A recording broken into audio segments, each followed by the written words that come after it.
Olá pessoal do primeiro ano, nós vamos hoje então para a nossa aula da quinta semana de arte. Na aula passada nós falamos um pouquinho sobre a arte barroca no Brasil. Hoje nós vamos falar especificamente sobre a música barroca. Como vocês podem ver no título aqui, a música barroca ela toca os sentimentos, ela é uma música mais dramática, emotiva, entre outras coisas que nós veremos na aula. Olha só. Colocamos aqui, dramaticidade musical, o que é isso? Tanto nas músicas que são cantadas, como naquelas que são somente instrumentos, você sente que há uma dramaticidade nas notas, na forma como tudo é composto. A ideia é que essa música realmente traga uma carga emocional para o artista que está cantando ou que está tocando, mas também para o espectador, o ouvinte, aquele que está ali para contemplar mesmo a música e tudo mais. A apresentação harmoniosa da emoção, a gente está falando de um período aqui onde a partitura é extremamente usada e seguida à risca, então a questão harmônica ela é muito bem feita e muito perfeita. Então a gente vai ter essa ideia de, através da harmonia, passar a emoção para o público, expressa a calma e a agitação. Lembra, se a gente está falando de uma questão sentimental e emocional, nós vamos ter esses dois elementos, a calma, mas também a agitação. Fantasia e ilusão. E aí a gente tem uma definiçãozinha aqui para a gente pensar. Se a arte barroca vai estar focada, né, vai representar o homem, a música barroca vai representar aquilo que está dentro dele, os sentimentos, os afetos e tudo mais. Seguindo aqui. Gente, música barroca vai ser uma música que vai ser feita para a alta sociedade, tá? Mas ela vai sobreviver ao tempo. Vocês vão perceber que algumas músicas até hoje são ouvidas. Ela vai desmembrar do que a gente tem hoje como música clássica, né? E a música popular do período se perdeu quase que totalmente. Por quê? Porque a música popular é feita para todos, né? E principalmente para aqueles que são menos abastados, a gente diria assim. Já a música barroca, ela vai ser focada nos ricos. E é isso que vai se desenvolver mais no período. Olha só, vamos pensar agora no surgimento e nas características. Primeiro, surgiu na Itália. Introdução de inovações estruturais. Nós vamos ter o baixo contínuo, que é o que é esse baixo contínuo? É uma base de música que vai ficar ali o tempo inteiro e vai ser uma referência para os instrumentos musicais, principalmente para os instrumentos que forem solar e para o solo vocal. Então é uma base que fica ali o tempo inteiro na música, sem parar, para direcionar para onde vai os instrumentistas e para onde vai a voz cantada, né, os cantores. Individualização da voz solista, liberdade para improviso. Até então, o que a gente tinha no canto eram sempre grupos vocais, não tinha uma ênfase para um solista. Quando a gente chega na música barroca, agora eu vou ter essa ênfase na voz solista. Essa voz solista vai estar, inclusive, escrita na partitura. E esse solista vai ter liberdade para improvisar até além do que está na partitura. Então, ele tem liberdade mesmo para fazer o que a gente chama de virtuosismo técnico vocal. Por quê? Ele vai poder fazer firulas, contracantos, melismas e tudo mais enquanto ele canta, porque é uma liberdade do solista. E, inclusive, aqui vai começar o que a gente chama de teste para voz, porque todas as pessoas daquele coro vão disputar muito para ganhar os solos nas músicas, porque é algo que vai ser visto como status agora também, esse virtuosismo técnico na voz. Então, olha só, a voz cantada, ela vai quase substituir o instrumento musical. A mesma importância que eu tinha antes com os instrumentos musicais, agora eu vou ter com a voz. E, na verdade, a voz chega num certo ponto que ela quase passa o instrumento musical que era tão importante. Agora, se eu faço as notas maravilhosamente bem, isso vai ser importante. Mas o quanto eu consigo improvisar e melismar é que vai ser o importante. Melisma, gente, é uma forma bonitinha de chamar as firulas, tá? Aquela ideia dos cantores de firular, é isso aí. Então, olha só, a voz cantada, ela vai estar em constante aperfeiçoamento. Então, esse cantor ele vai estar sempre buscando formas de melhorar e cada vez atingir tons mais altos e notas, né, mais agudas e fazer aqueles melismas com mais qualidade. E todo esse aperfeiçoamento vai gerar o quê? Intérpretes especializados. Os cantores vão começar a se especializar no bel canto. O que é o bel canto, né? Ou o belo canto, se a gente pudesse, né, trazer para o português. Vai ser o emprego de diferentes técnicas vocais na hora de cantar. Então, o que são essas técnicas vocais? Floreios, ornamentos, melismas, tudo que esse cantor conseguir incluir no seu canto, através do bel canto, né, ele vai se especializar para isso, para que quando ele estiver no palco, junto com uma orquestra, junto com uma ópera, que ele possa realmente mostrar toda a sua potência vocal, todo o seu talento e toda a sua habilidade em fazer e desenhar essas notas. É como se ele desenhasse cada nota e muitas vezes improvisando. Vamos ver um exemplo aqui de bel canto.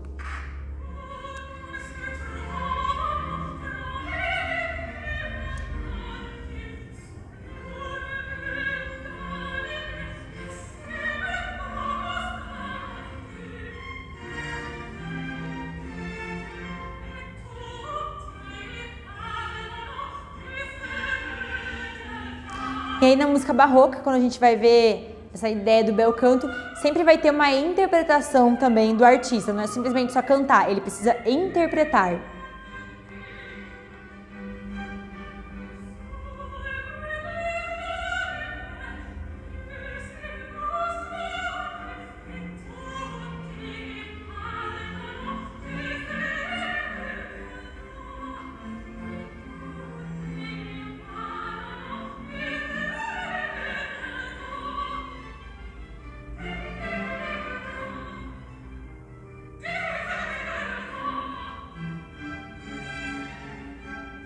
Tá? Um exemplo para vocês de bel canto. Então, é a ideia de improviso e de conseguir fazer várias coisas com a voz, essa habilidade.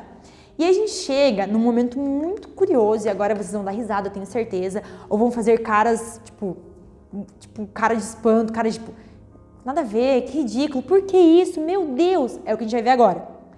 Gente, a questão de valorizar a voz era tão forte no barroco, com a música barroca, e de ter essa habilidade técnica, de poder fazer muitas coisas com as vozes, que vai surgir uma prática muito bizarra. Vamos pensar comigo, as meninas podem pensar comigo, mas principalmente os meninos agora. Meninos, o que acontece com a voz de vocês lá pelos... depende, na verdade, vou jogar aproximadamente, mas entre os 12 e os 15 anos de vocês, o que acontece com a voz? A maioria de vocês ou já passou por esse processo ou está passando por esse processo. O que acontece com a voz? Me fala aí. A voz muda. Então você está falando e de repente a voz fica estranha e a voz do menino começa, que a gente chama de quebrar, começa a falhar. Por quê? Porque no processo de puberdade, o menino, ele troca de voz, geralmente ele tem uma voz mais aguda, mais fina, e a voz dele começa a engrossar, a ficar mais grave. O que acontece? Uma vez que os cantores da música barroca, eles precisavam dessa voz, né, apurada e essa voz aguda para poder fazer os improvisos, os floreios e tudo mais no canto da música barroca, quando o menino passava por essa transição de voz na puberdade, ele não conseguia mais cantar as mesmas notas e fazer os mesmos floreios.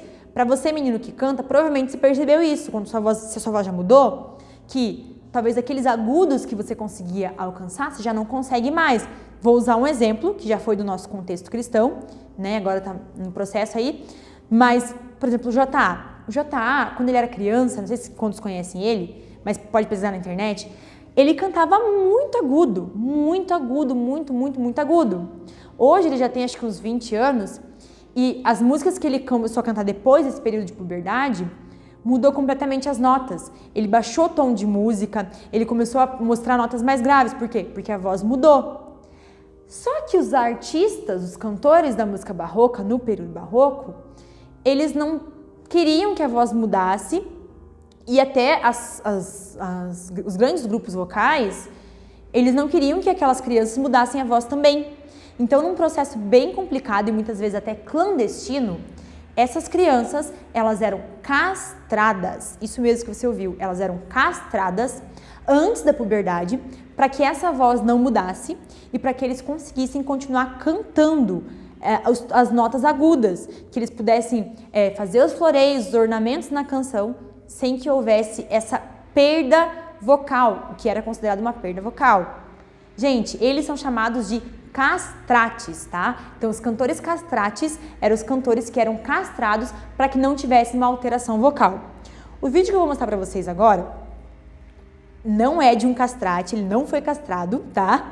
Porém, porque a última castração que ocorreu, ela foi no século XIX, tá? Foi a última pessoa que passou por esse processo dos castrates para cantar, e depois se tornou ilegal, porque muitas vezes acontecia até de forma clandestina. O grupo ia até aquela família, prometia dinheiro, e aí a cirurgia às vezes era feita até de forma clandestina para que aquela criança continuasse cantando, né? Tinha todo o interesse por trás. Mas esse cantor, que é o Philip Jarowski, ele vai cantar uma peça de Vivaldi que foi composta para os castrates. E alguns homens, gente, conseguem, todo um trabalho técnico, manter uma voz e manter as notas agudas de antes da puberdade. E esse exemplo que eu vou mostrar para vocês é exatamente disso. Ele não é um dos castrates, porém ele canta as mesmas canções que eram cantadas por eles. E ele tem uma voz aguda, ele é um contratenor, se eu não me engano.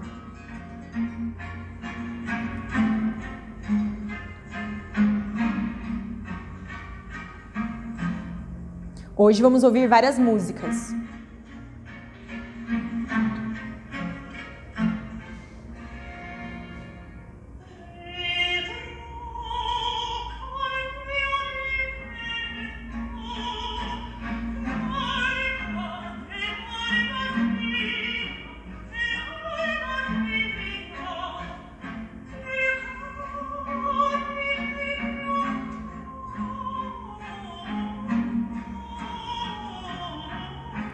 Não vou seguir, porque a gente tem bastante coisa para ver, mas é a ideia do canto lírico. Então, alguns homens fazem esse trabalho de voz já lá na infância, quando já cantam, e todo um trabalho para ver se não perde tantos agudos. E aí, trabalhando, eles conseguem manter um pouquinho mais dos agudos que, comumente, os homens não conseguem após ter essa mudança de voz. E aí, gente, com isso, começam a surgir os novos gêneros de música. A música e o texto se unem, lembra que eu falei? Antes era só o instrumental. Agora eu tenho uma voz, uma música cantada, uma letra para aquele instrumental. Então, até alguns instrumentais que surgiram antes começam a ser letrados nesse período. O texto ele vai ser coerente com a tonalidade das músicas. Para os músicos de plantão aí, eu sei que no ensino médio tem vários alunos que tocam na igreja. Se você quer, né, que o momento seja um pouquinho mais assim sentimental, né, você vai lá para as notas dissonantes. E geralmente o sol maior, como eu coloquei aqui, ele é uma nota que músicas mais melancólicas ou que tem uma ideia de dor, vai ter essa nota, sol maior. E se a música é alegre ou você vai fazer um instrumental alegre, improvisado, Fá maior. Então, aquele instrumental que já tinha, por exemplo, uma escala de Fá maior, a música inteira naquela escala, então eles faziam letras de alegria. Uma escala de Sol maior, letras mais tristes, de dor. Então a letra começou a se adaptar a instrumentais que já existiam. E desse segmento vai nascer o quê? A ópera, depois o concerto e depois a fuga. E agora, né, nós vamos analisar e ouvir alguns compositores que vão surgir no período e com essa ideia já de algumas músicas letradas. Primeiro é o Vivaldi, né, Antônio Vivaldi. Ele vai ficar famosíssimo pela composição As Quatro Estações. São 4 concertos. Como o nome já diz, as 4 estações, né? Nós temos um concerto que é o verão, um concerto que é o outono, um concerto que é o inverno e um concerto que é a primavera. Hoje nós vamos ouvir, eu trouxe a primavera e o inverno para a gente ouvir daqui a pouquinho. Ele era um compositor e um violinista italiano, ele também era sacerdote e ele escreveu mais de 500 obras, tá? Nós vamos ouvir 2 que faz parte do mesmo concerto, que é As Quatro Estações. Então, primeiro, se não me engano, é a primavera. Talvez eu falando assim, Vivaldi, primavera, você fala assim, professora, nunca ouvi, não sei quem é, não tenho ideia do que você está falando. Mas eu tenho certeza que quando eu colocar essa música, muitos de vocês vão falar, já ouvi em algum lugar, já ouvi na apresentação de não sei quem, já ouvi no toquinho de celular da minha avó, você vai lembrar com certeza. Então, olha só. Conhece?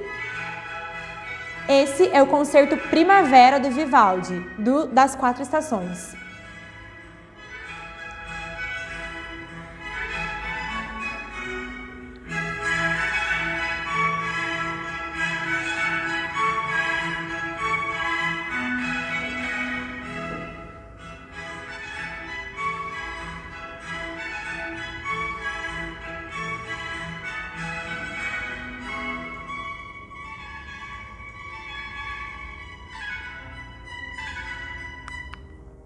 E aí, na sequência, a gente vai ver o inverno. Lembra que a gente falou que a música barroca é uma música cheia de sentimentos? Então, a ideia é que com a sequência de notas feita na composição do Vivaldi, que você consiga sentir um pouquinho daquela estação. Primavera, uma coisa mais festiva, mais colorida. Agora nós vamos para o inverno. E aí, se você tiver curiosidade, você pode pesquisar depois o verão e o outono, que são bem diferentes também dessas duas que nós estamos vendo. Essa composição é o Inverno, de Vivaldi.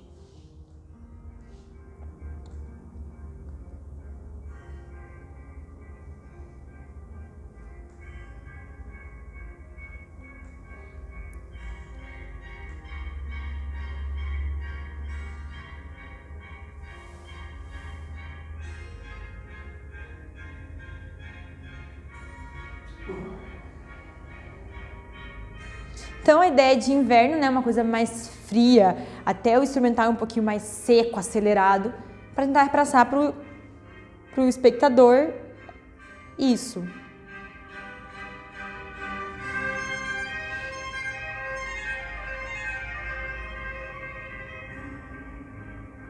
Essas músicas instrumentais, inclusive Vivaldi, é muito utilizado como trilha sonora de desenho animado. Pode perceber, talvez um desenho animado você já ouviu Primavera ou Inverno de Vivaldi. Inclusive a nossa atividade é sobre as 4 estações, mas depois a prof fala. E aí a gente chega no Handel. Gente, o Handel, ele é era um compositor alemão, ele era maestro e violinista. Ele foi autor de várias óperas e oratório, e ele vai compor um dos aleluias mais famosos do mundo, que é o Aleluia de Handel, que é muito famoso em corais e também em orquestra, somente no instrumental. Talvez, né, não sei se na sua igreja tem coral, talvez o seu coral da sua igreja já tenha cantado Aleluia de Handel. Eu mesmo já cantei em coral Aleluia de Handel, porque ele é muito famoso. A versão que eu trouxe para vocês está em português, é da Assembleia de Deus, uma Assembleia de Deus Nippo, né, que é da comunidade japonesa. E vocês vão ouvir agora Aleluia de Handel. Mesma coisa. Prof, nunca ouvi, não sei qual é a Aleluia de Handel, não conheço. Tenho certeza que quando você ouvir aqui, você vai lembrar de algum lugar que você ouviu. Tenho certeza que você conhece também.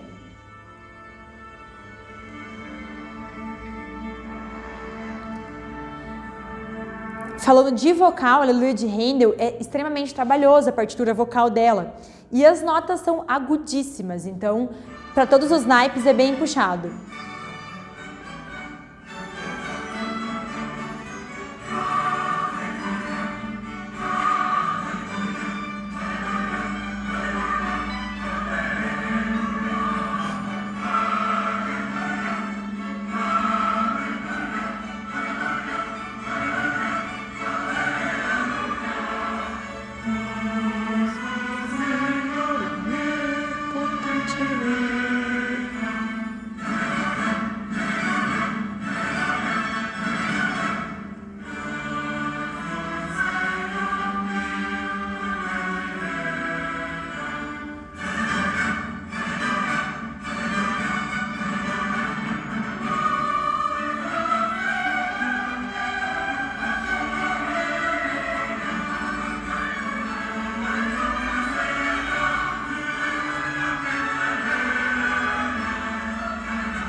Seguindo, né, estamos quase terminando. Então, Aleluia de Handel, uma das canções para coral mais difíceis e também é o Aleluia mais conhecido que nós temos, das canções, né? E a gente chega em Bach, mesma coisa, a música que eu vou mostrar dele talvez pelo nome fale assim, professora, não conheço, mas quando eu colocar, tenho certeza que ou naquela primeira aulinha de flauta, para quem já fez aula de música, primeira aula de violão, geralmente são músicas que são colocadas para aprender teoria musical e aprender as primeiras notas nos instrumentos, principalmente de teclado, violão e flauta. Então ele vai escrever sonatas e partitas. Ele é compositor, violinista e organista alemão. Gente, a maioria dos compositores, não só do barroco, mas da música clássica, entre outros, eles geralmente não são só compositores, eles também são musicistas, tá? Então eles tocam instrumentos e compõem para aquele instrumento. Cantor e regente de coro, então o Bach percebe que ele é um artista múltiplas habilidades, um dos maiores músicos da humanidade, e ele foi esquecido após sua morte. Gente, ele fez um pouco de sucesso na sua época. Depois que ele morre, as pessoas não falam mais dele, muito menos divulgam as suas composições. Mas aí, gente, 20 anos depois, o Mozart vai redescobrir o Bach e vai torná-lo conhecido, e talvez o sucesso que ele vai ter maior assim vai ser depois de morto, através do Mozart, só pra gente ver essa curiosidade. E agora vamos para a música. Com certeza vocês conhecem também. Essa em especial é muito utilizada em casamento, formatura e eventos assim mais solenes. Que é Jesus, a alegria dos homens.